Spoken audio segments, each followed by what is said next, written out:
by redundancy. Fuel consumption that would bankrupt any European military. Field Marshal Walter Model's response revealed growing desperation. If these reports are accurate, we face not a superior army, but a superior civilization. They make no effort to hide because they don't fear us. They waste resources because they have infinite resources.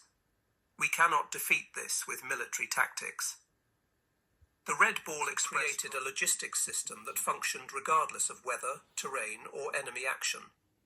It wasn't elegant or efficient by German standards, but it was unstoppable.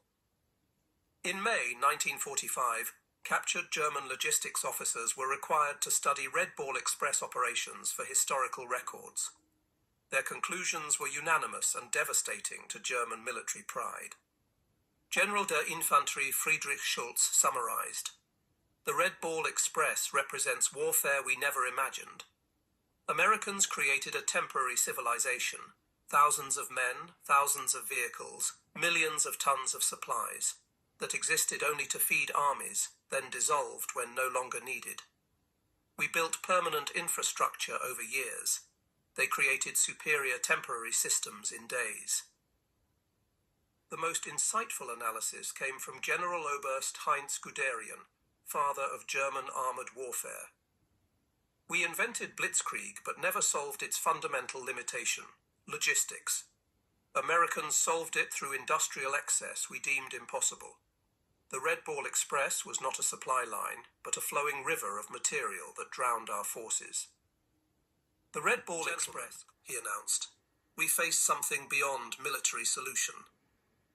The Americans have created a supply system that makes distance irrelevant. Our strategy assumed their culminating point, where advancing forces outrun supplies. That point doesn't exist. They have revolutionized warfare, and we are fighting the last war. Might not make it through. Mechanics working in freezing rain to keep convoys rolling. Teenagers lying about their age to drive trucks. Such stories, multiplied throughout the operation, created a mythology that demoralized German forces. The Americans were not soft as propaganda claimed. They drove themselves harder than Germans drove horses, but they did it voluntarily, not from fear. This made them more dangerous than German doctrine had understood. The Red Ball